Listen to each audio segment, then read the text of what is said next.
Berikutnya adalah sesuai topik, kita kena gelombang ketiga, yaitu pemanasan global. Ya. Banyak orang yang bilang, global warming mah omongan orang-orang universitas, itu mah omongan orang-orang pintar, jauh dari keseharian kita.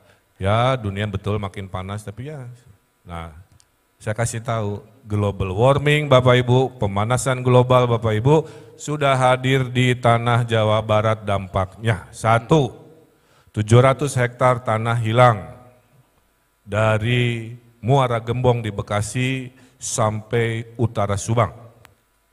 Dulunya tanah, sekarang air laut. Sertifikat juga bingung bayar PBB-nya sekarang. Ya, sudah terjadi Pak. Cuaca susah diprediksi. Kemarau, banjir di Garut bulan Agustus. Ya. Bulan hujan makin ekstrim. Ya. Susah diprediksi ekstremitasnya. Sebagian dari kita kan senang hal-hal yang mengalihkan perhatian kita pada isu besar. Ya udah tuh Pak Gub, panggil aja Mbak Rara cina kalau urusan global warming, kan punya remote katanya ke langit. Tapi poin saya, itu sudah terjadi. Pertanyaan sederhana ya, kenapa pemanasan global itu sekarang sudah hadir di tanah Jawa Barat, di Indonesia? Karena gaya hidup Bapak Ibu semua hari ini rata-rata boros karbon, itu bahasanya. Mobilnya bensin semua, karena bensinnya dari minyak bumi yang mengeruk, menghisap, melontarkan CO2 yang panas, kan? Kalikan kebutuhan kita.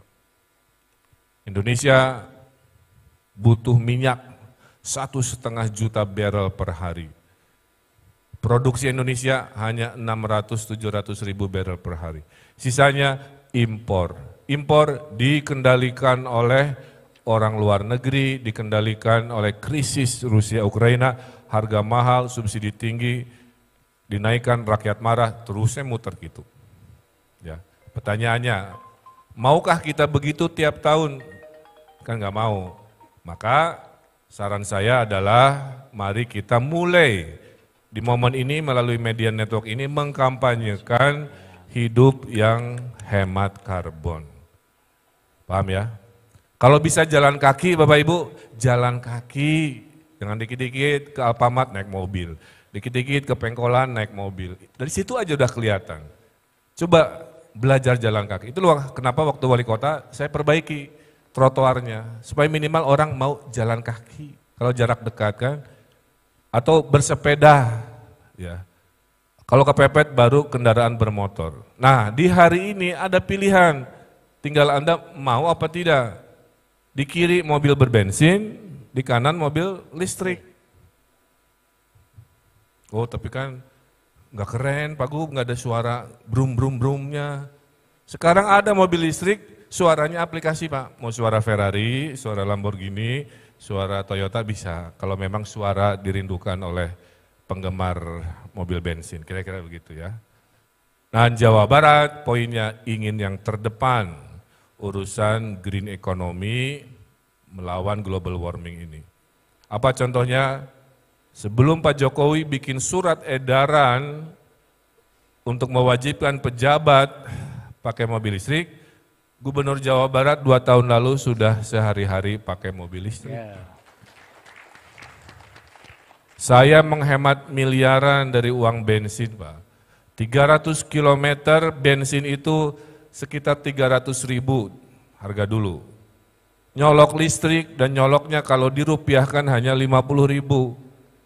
Jadi kami hanya membayar 1/6 dari biaya bensin. Seorang ojek Pak, lapor ke saya, Pak saya nekat pakai motor listrik. Kalau pakai bensin, dia harus keluar uang hampir 1,5 juta sebulan.